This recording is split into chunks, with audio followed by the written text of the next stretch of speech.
Scottish, and I know I read and I've seen all the interviews. I know you don't like it. Just a couple of sentences, and after that, we just get into the whiskey word. Yeah. Okay. Yeah. So I'm Dave Broom. I am a writer. I've written about whiskey for, geez, it's almost 40 years now. Done a few books, done a couple of films, and essentially, I do a lot of training, talking, tasting, writing, and generally still love the world of whiskey. Thank you very much. That was short and perfect. And now we know everything what we need to know. So I've seen many interviews with you in the past, in the near past as well. And we are distributors here in Hungary. Hungary is a tiny market, obviously. We're not really on the map so far, and Hungarian whiskey is really just in the beginning of starting off. Although there are companies who are doing single malts for many years actually, but I wouldn't call it let's just jump from those guys. We're gonna try them at some point. I'm gonna send you some if you want to. Oh, perfect. No, I'd love to try. I'd love to. Yeah. Because they're interesting. And in one interview, you actually, or in your book, you mentioned 7 years actually, Hungarian single malt. They're very new. They started out with gin. Now they're doing whiskey. You can't really see them everywhere so far because it's very niche. And this is what I want to talk about, really. Sure. Because Scottish whiskey and Irish and bourbon, these three categories obviously rule the Eastern European and mainly the European, how we see it from here, markets in whiskey wise. But there are many hundreds, if not thousands, of small distilleries around the world. Italy, Germany, Austria, the Czechs, maybe Poland. Can you just a bit get into this? Like, obviously there is the word of Scotch and the blueprint, how we do it, how everybody does it. But if what you see in the world and the newcomers. Well, I'm very excited about the newcomers, and there seem to be more newcomers every day. Even though the whiskey industry is going through a bit of a tough time at the moment, there still seems to be lots of enthusiasm in terms of new distilleries opening up and new territories, if you want to put it that way, opening up as well. And I think what excites me about it, which was kind of what was behind the approach in the Atlas, is the way in which distillers around the world who want to make whiskey of real character are looking at what grows, what grows around them, what grains are available, existing drinking culture, food culture perhaps as well, distilling culture. In other words, all of the areas which can influence the way in which they approach whiskey. Because the last thing that the world needs is an imitation Scotch whisky. Right. What the world needs is a genuine Hungarian whisky. And finding out exactly what that is takes time, but I think the process, the thinking behind it, is what really fascinates me. The way how Nordic distillers are approaching this thing called whiskey, how Japanese distillers have approached this thing called whiskey. And I think, how, and I'm just working on another book at the moment, how American distillers are approaching the idea of American single malt. And all of these are, as you correctly say, using a Scottish template, but are finding their own way in which to change that template or use that template and then find something that actually speaks of where they're from and what their culture is. So yeah, I'm excited. It's a very interesting topic for me, thinking of just terroir. For example, like just the barley, how different it is. And there was an Irish distiller. He was Scottish, but they just who opened a distillery in Ireland. I don't want to name them, but because they just went bankrupt. If I'm correct. Yeah. But they tried it and it, in my opinion, amazing. Like really, like when you try the different editions by time, and it's exactly the same barley. But it grows here and that grows there, and it's just to prove terroir exists. It's just fascinating as it is, because with whiskey it's very difficult to make. But when I was learning in Scotland, and they were telling me like Scottish the whiskey is much easier than wine. This is why it's much cheaper than wine. I mean, the high end and the premium, because you can not make the same wine over the time because of terroir. It's always different. A vintage product is going to be different. Yeah. You got a good year and that's going to be perfect, and the next year is not going to be the same. And with Scotch whiskey or with whiskey in general, you can always make the same product time. So my struggle, well, it's not a struggle, but we started introducing Lakes Distillery. Oh yeah. And so far it's going really, really well. Good whiskey. But people always approach it like, oh, but it's English. And I always say, yes. It is, but still, it's a great product. So for a small, and it's good. I generally going to ask for advice now. Like in a small market like Hungary, when it's the Valentines and Chivas and Johnny Walker is the king still, but we're getting better. But still, this is the main focus on most of the distributors. Like how you would, if you want to, how you would describe, like why would someone drink English instead of Scottish if they got the same stuff? Well, I would say you can drink both. My way in is always through flavor. Is to begin talking about flavor first, even before you're saying where it's from. So I think the way in which the various whiskey makers at Lakes have approached Lakes, and I think is very interesting because nobody else is quite doing whiskey like it anywhere in the world. Using sherry casks, but using them in a very, very different way, in a much more complex way than anywhere else. So, and that's going to produce different flavors. So that's kind of my way in to talking about it. And it's a difficult one. I think that one of the most, there's kind of two things. One is, I think the most difficult new country in the world to sell whiskey is England, because it is next to Scotland. And there is this thing of how dare you make whiskey? How dare you? England does gin and various things, but what it does not do is whiskey. Which is ridiculous. But I think it's true. And the other problem is, it is often quite difficult for a new distiller in a new whiskey country to sell their product on the local market, because you almost need to have the approval of the world before you can sell in your domestic market. You need to prove yourself outside to be able to generate it. And you see that with India. I will answer the question about English whiskey in a second, but the Indian example is really interesting. That Paul John, Amrut, Indri, they all exported first. They didn't sell any of their single malt in India. They exported first. And once they began to build a reputation, a justified reputation for quality, they then launched on the local market, going, look at the international accolades or awards or whatever we've got. And the Indian population, Indian drinker is now going, wow, I'm really proud of what we're making. So I think that is one way in which local whiskies need to build up that reputation out with their domestic market. So in terms of something like Lakes, I mean, you could be cheeky and say, well, I mean, the Scottish border is really I usually say that. It's like 20 miles away, So it's the conditions are exactly the same. And I think that the point is, I mean, if you are looking flavor wise, you sort of say, well, here, whiskey isn't fixed. Whiskey is open. Whiskey is full of new ideas and full of new techniques and new ways of approaching this thing. So it's essentially saying open your mind in terms of what whiskey is. Scotch had it to itself globally for 100 years, but now the world is making whiskey, and if you're falling in love with whiskey, you should widen your It's not about that, it's from how it tastes. Yeah, but it all comes down to how it tastes. You give somebody a glass without telling them what it is.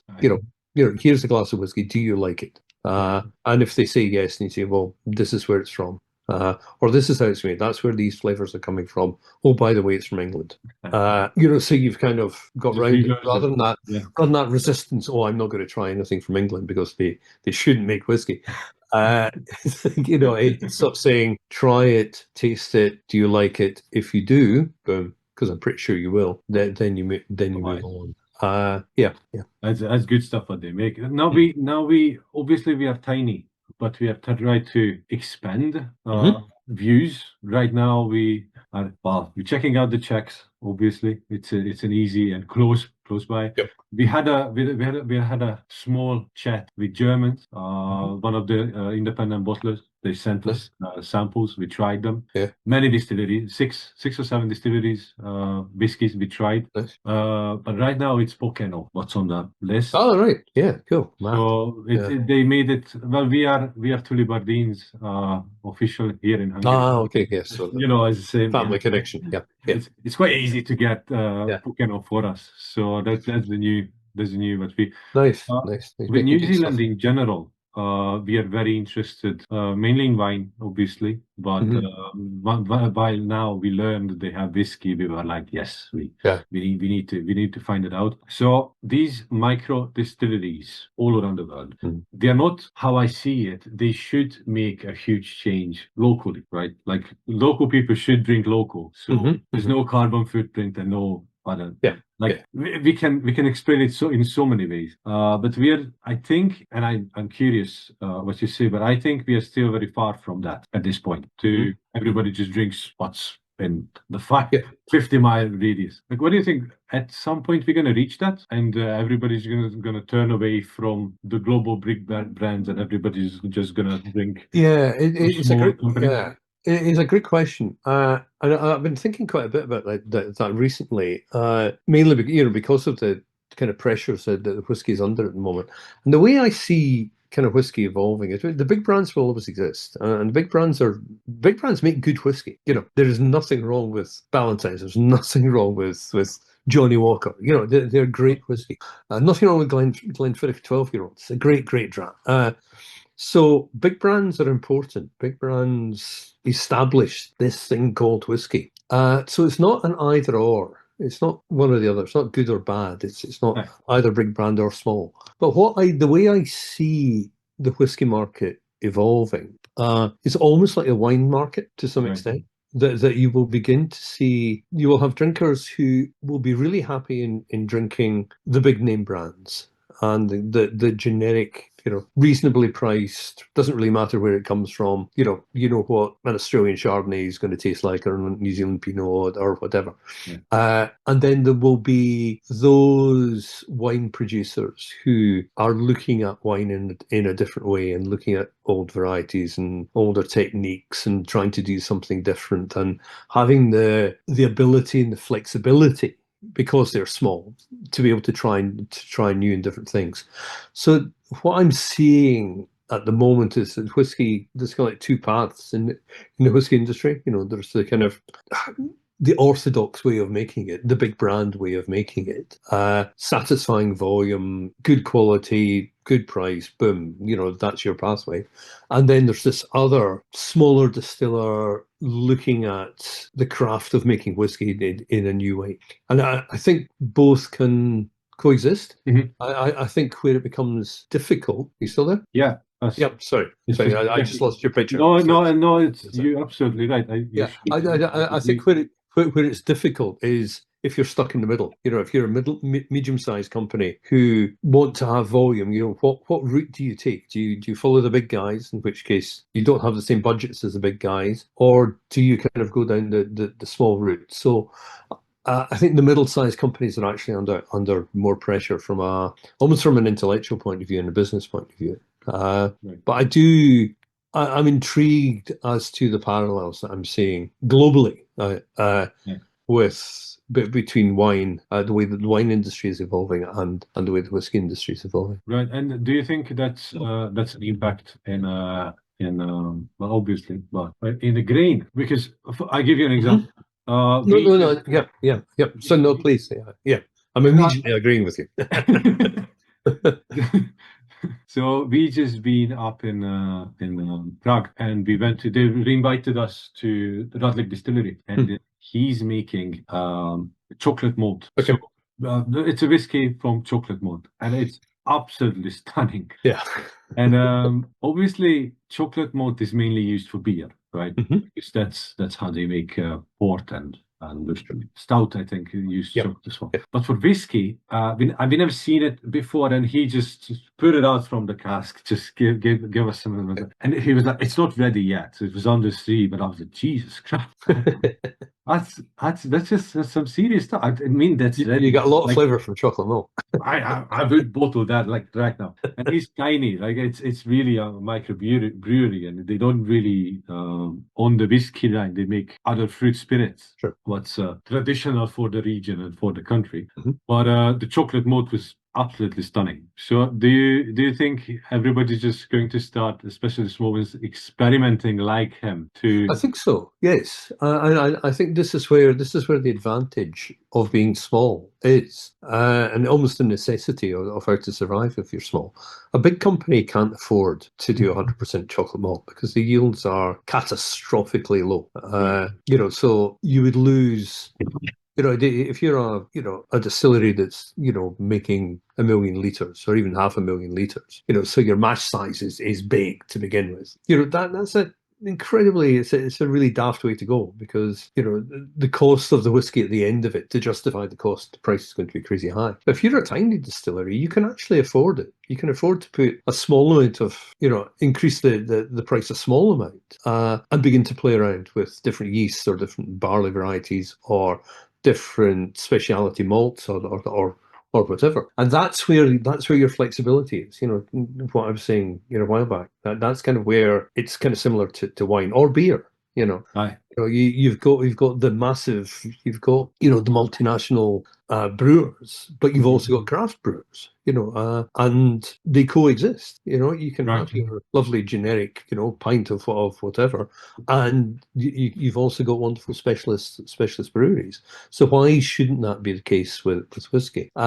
And I think that's, when you're talking about barley varieties, for example, you can, if you're wanting to make 1 million or 2 million or, in Glenfiddich's case, 20 million litres a year, if you need to look for efficiency. I do think the whiskey industry has gone too far down the efficiency route, and I think it's squeezed flavour out as a result. But you do need to, at some point, look for efficiency.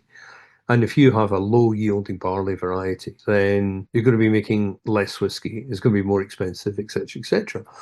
But if you're a small distiller and you find a barley variety which has got a huge amount of flavour, and you've got a native barley variety or a local barley variety or rye variety or whatever that's growing around you, and you are producing a small amount, you can afford to take the hit on efficiency in preference to flavour. So there's your pathway. And if it's not the best, just chuck it into the PX and exactly. It's gonna fix it. PX covers everything. Yeah. Yeah. So yeah. I find it really interesting. And this is a slightly kind of different angle. I was over in the Pacific Northwest in America, talking to whiskey distillers there, and a whole number of them, the majority of them, are coming from the beer background. So when they're making their whiskey, they're thinking about chocolate malt or amber malt, and they're thinking about different roasts, combining them, mash bills, different yeasts, mashing regimes. Everything, that they've learned from beer, they're kind of taking into whiskey. And the results are amazing, because you're getting these completely different aromas and different flavors from whiskey because they're using specialty malts. And on the other hand, you've got, and I'm thinking New Zealand, we're talking about New Zealand there, distillers in New Zealand and Australia and California, are coming from the wine industry and are coming into whiskey, and they're applying wine ideas in terms of blending and mouthfeel and length and cask. Right. And it's not, one isn't better than the other. The brewer's approach isn't better than the winemaker's approach, but that also is kind of widening this remit, or this idea rather, of what whiskey is and what whiskey can be, because all of a sudden you've got new thinking coming in. So yeah, all power to your friend in Jake for trying chocolate malt, because his yields have been disastrous, but I'm pretty sure the whiskey would taste amazing. That's one of the Grandmores Kenny told us actually that about the Czech whiskey making. There are some really good stuff, and there are some dreadful.